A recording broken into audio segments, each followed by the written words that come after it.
So hello mga kalugod, it's me again, Marjorie. So for today's video nga po pala mga kalugod ay nandito nga pala tayo sa Barangay Dumaraw.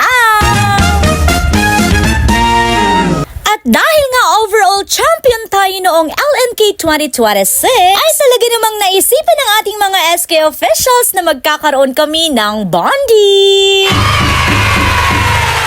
At before nga tayo pupunta kung saan ang venue, ay talaga namang kanya-kanyang mga gawain talaga ang ginagawa ng ating mga SK officials. And syempre, speaking of gawain, ay talaga namang hindi magpapahuli dito ang ating SK chairperson, Honorable Josan Kanaway. And of course, nandyan din ang kanyang SK kagawad, Honorable Onijan Balasote.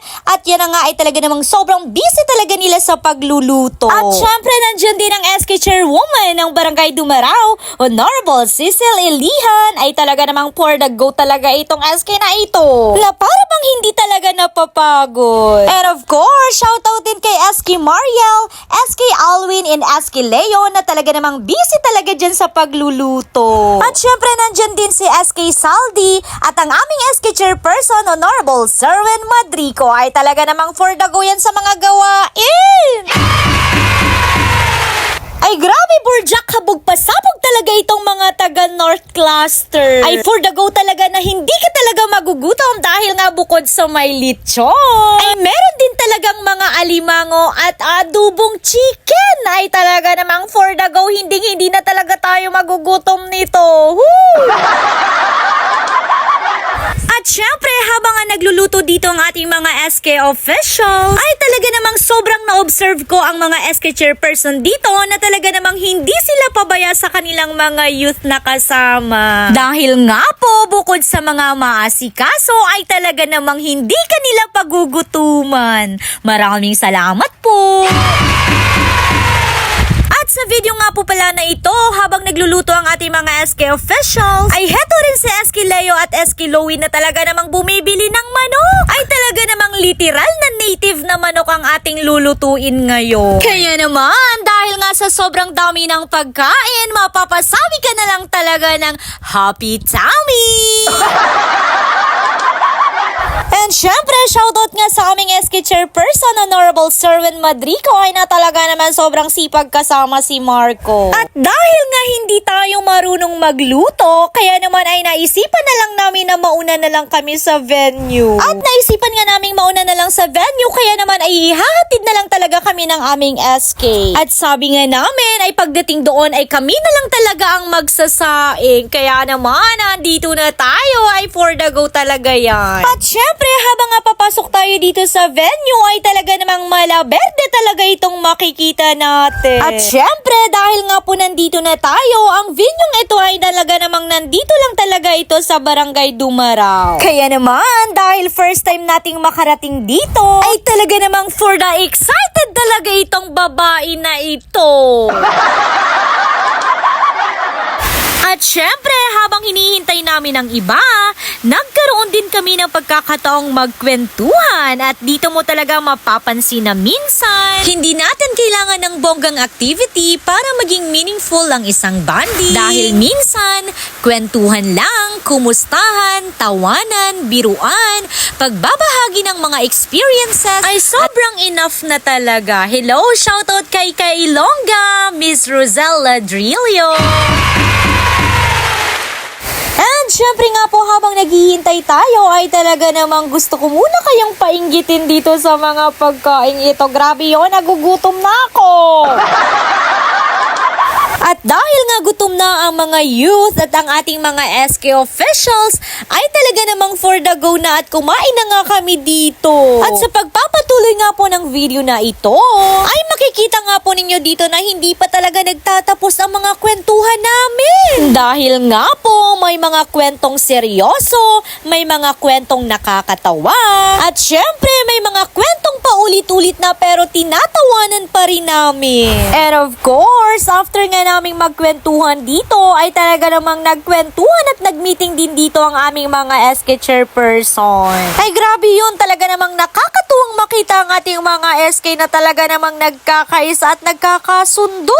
At makikita mo talaga dito na lahat talaga sila ay kumikilos at nag-iisip kung paano mapaganda at lalong maging mas masaya ang aming bonding. At heto ngang si SK Josan ay hindi ko rin talaga alam kung bakit ganyan at suot-suot niya talaga itong panty na ito.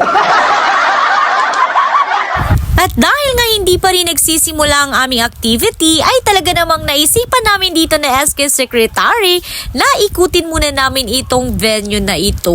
At habang iniikot nga namin ito, ay talaga namang na-observe ko talaga na sobrang nakaka-relax lang dito, lalo na kapag stress ka. Dahil nga po, bukod sa malaberde ang makikita mo, ay talaga namang payapa at tanging mga huni ng hiibon lang ang maririnig mo. And syempre, after nga naming mag-ikot-ikot dito, ay talaga namang naisipan na naming bumalik doon sa loob. Dahil nga po, mamaya ng konti ay magsisimula na ang ating mga activity. At syempre, hindi lang pagkain ang meron tayo, dahil nga po, meron ding inihanda ang ating mga SK officials na sobrang daming mga papremyo dito. O diba talaga namang pinag-isipan at pinlano talaga. And after nga nating ma-flex dito ang ating mga papremyo, ay talaga namang dumating na ang mga taong naglitsyo ng ating baboy. Kaya naman, kakain na ang mga person habang si SK Josan. Hope you understand everything but it's only love. Never feeling, never quite this strong. I can't believe how much you turns me on just to be your. Nagsisimula na talaga siyang mangharana. At masasabi ko talaga na ang mga trip talaga ni SK Josan ay talaga namang nakakadagdag saya. Kaya naman salamat sa buhay mo. And of course, hindi kumpleto ang bonding kung walang mga palaro na katulad nito. At sa palarong ito ay dito na natin malalaman kung sino talaga ang competitive. Yung iba naman ay talaga namang enjoy lang sa paglalaro, pero pag nagsimula na ang game, nako po, talaga namang akala mo naman talaga. At syempre, nung nagsisimula na ang laro ay talaga namang grabe itong na-observe ko. Dahil nga po, yung kaninang tahimik lang ay biglang may strategy kung paano manalo. At yung kaninang pa-chill-chill lang ay talaga namang biglang nagiging team captain. At yung nagsasabing hindi siya competitive, siya pala yung pinaka-competitive sa lahat. Woo! Pero ang kagandahan lang sa palarong ito ay talaga namang makikita nating nag-i-enjoy talaga ang lahat. Ang kagandahan lang sa mga palarong ginawa namin dito ay hindi naman talaga mahalaga kung sino ang panalo. Dahil nga po, ang pinaka-importante dito ay ang lahat ng mga sumali at nakipag-cooperate talaga. Grabe yun, sobrang saya. At syempre, makikita nga natin sa video ito na lahat ay nakisali, lahat tumawa at lahat ay nag-enjoy talaga kahit na may talo at nanalo. Kaya naman, bilang mga SK officials, madalas nakikita tayo ng mga tao na nasa harap, nasa program, nasa activity, nasa meeting, o maging nasa outreach at nasa community service. Pero behind all those responsibilities, ay talaga namang gusto rin nating tumawa at makapag-relax kahit na minsan. Dahil nga po, kahit papano, ay mahalaga rin talaga ang ganitong bonding dahil hindi lang ito tungkol sa saya, dahil ito ay tungkol rin sa pagpapalakas ng samahan. Masasabi ko talaga na sobrang nag-enjoy talaga ako sa banding na ito. Kaya naman maraming salamat po. Ay grabe talaga yon, dahil sa bawat video nga po na pinapanood ko ngayon ay grabe, tawa na lang talaga ako ng tawa. At napapasabi na lang din ako sa sarili ko na grabe yun ha, may iti-treasure na naman akong mga memories kasama kayo. Kaya naman sa lahat ng mga kaganapang ito ay mapapasabi ka na lang rin talaga ng Borja Kabog Pasabog. Kaya naman, dahil sa sobrang daming kaganapan ng mga araw na ito, ay hayaan ninyong ipasilip ko sa inyo ang iilang mga video.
syempre, after nga po ng ating mga palaro, ay ngayong gabi nagkaroon nga po kami ng short program na kung saan ay pinangunahan talaga ito ng ating mga SK chairperson. Pero before dyan, ay talaga namang isa-isa natin silang hiningian ng mensahe at nang sa ganon, ay mapakinggan ng mga kasamahan nating mga kabataan. At syempre, sa mga pagkakataong ito, ay talaga namang si SK Leo Paredes ang nagbibigay ng kanyang mensahe. Grabe yon, sobrang bilib din talaga ako sa SK na ito. Grabe, sobra sa dedication niya pagdating sa trabaho. And aside from that, sobrang saya pa ito kasama. And after nga ni SK Leo magsalita, ay tinawag na rin natin ang SK Chairwoman ng Barangay Antonino. At nagsimula na ngang magbigay rin dito ng mensahe sa SK Kisaya. Kaya naman ang ating mga kabataan ay talaga namang sobrang nakikinig yan. And syempre, dahil nga ako ang MC ngayong gabi para sa program na ito, lahat talaga ng SK Chairperson ay pinagsalita ko talaga dito sa harapan. At sa video nga po pala na ito, ang nagsasalita ay si SK Alwin. Hello, SK! And yes, after nga pong magbigay ng message ni SK Alwin, ay talaga namang ibinahagi ko na rin sa mga bata na pagkatapos ng aming program, ay magkakaroon kami ng bonfire doon sa baba na talaga namang alam kong ikaka-enjoy talaga ito ng mga youth na kasama namin. At sa pagkakataong ito ay talaga namang si SK Josa na naman ang nagbibigay ng mensahe. O diba sabi ko sa inyo, lahat talaga ng SK Chairperson ay walang takas. Talaga namang lahat sila ay magsasalita. At syempre, hindi ko rin ipapahulit ito ang aming SK Chairperson na walang iba kundi si SK Sherwin, na isa ring nagbigay ng mensahe at nagbigay ng encouragement sa ating mga kabataan. At syempre, dahil nga bisita natin si Kuya Jem at talaga namang pinaunlakan niya ang ating imbitasyon, ay hiningian ko na rin siya ng mensahe nang sa ganoon ay makapagbahagi rin siya sa ating mga kabataan. Dahil naniniwala ako na mas marami na siyang experiences sa buhay, na talaga namang maraming matututunan sa kanya ang mga kabataang ito. Kaya naman Kuya Jem, maraming salamat! And of course, para naman sa SK Chairwoman ng Barangay Dumarao, SK Cecil Elina, maraming salamat din talaga sa iyo. Talaga namang hindi mo kami iniwan. And here we go. After nga po ng ating program, ay nagkaroon na nga kami dito ng bonfire. At habang ginagawa nga namin ang activity na ito, ay talaga namang bakas na bakas sa mukha ng mga kabataan na talagang nag-i-enjoy talaga sila. Kaya naman, mapapasabi ka na lang rin talaga na kapag taga North Cluster.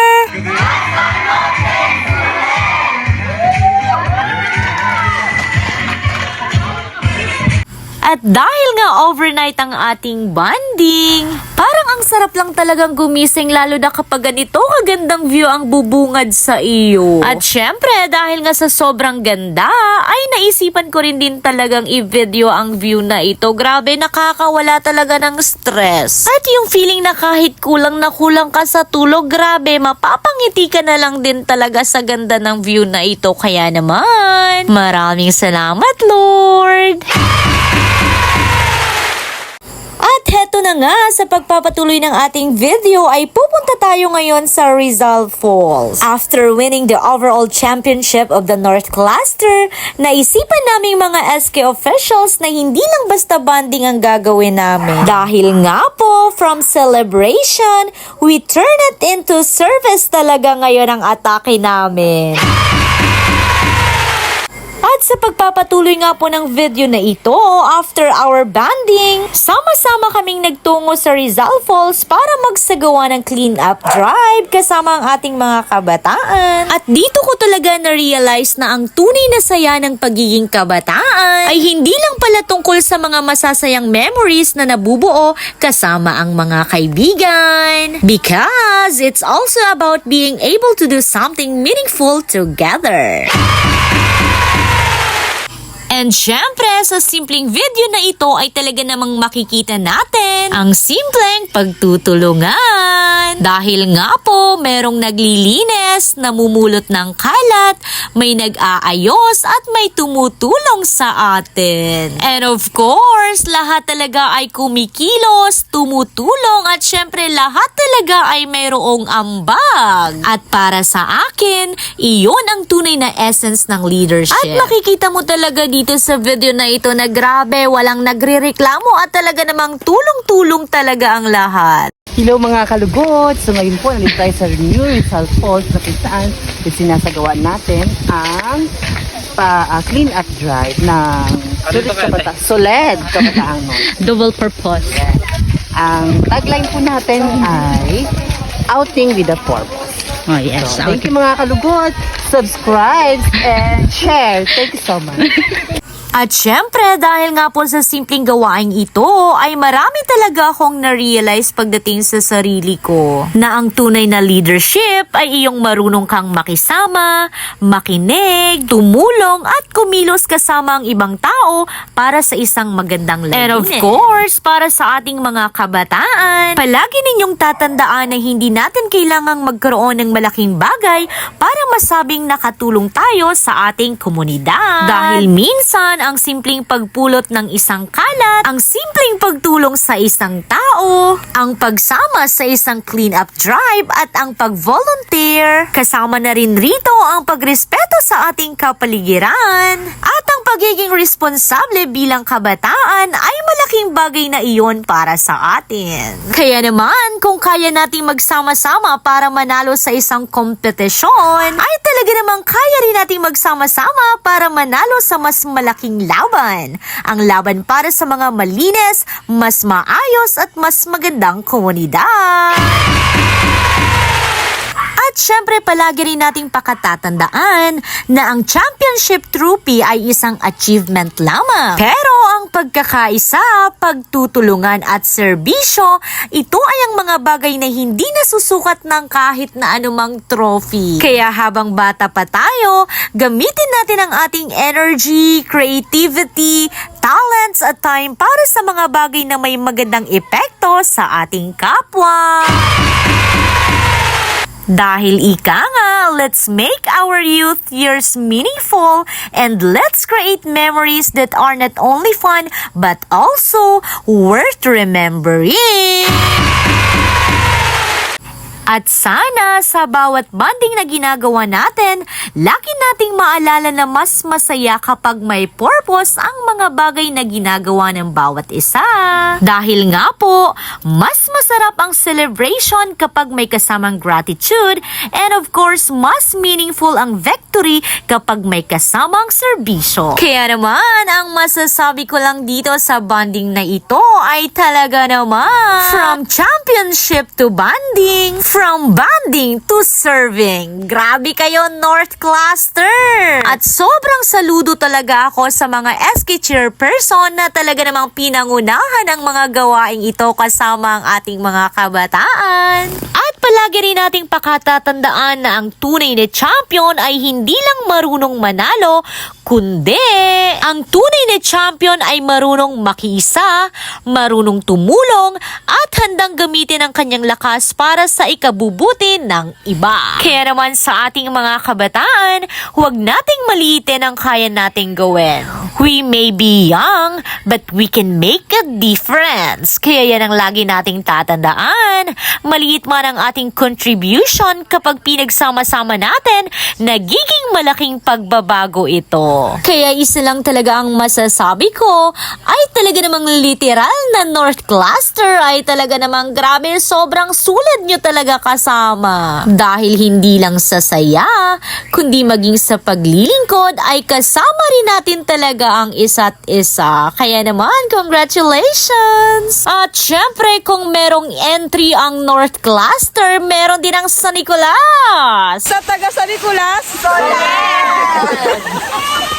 Kaya naman, sa pagpapatuloy ng video na ito ay it's about time para umuwi na talaga ang mga kabataang ito. Dahil nga bukod sa mainit na, ay for the go na rin talaga dahil mga pagod na yan. At sa hindi nga inaasahang pagkakataon ay talaga naman kung siniswerte ka nga naman. Nadulas talaga ako dito sa sementong ito. Grabe yun. Pero buti na lang talaga ay hindi tayo napano o nabalian. Kaya sobrang thank you, Lord. And of course, thank you so much din kay Marco ay talaga namang tinulungan niya tayong itayo dito. At itong si SK Josan sa halip na tulungan tayo ay talaga namang mas inuna pang kunan tayo ng video. Tao nga naman talaga. At syempre, dahil nga po tapos na ang ating bonding ngayong araw, it's about time para umuwi na talaga ang mga madlang people na ito. Kaya naman maraming salamat po.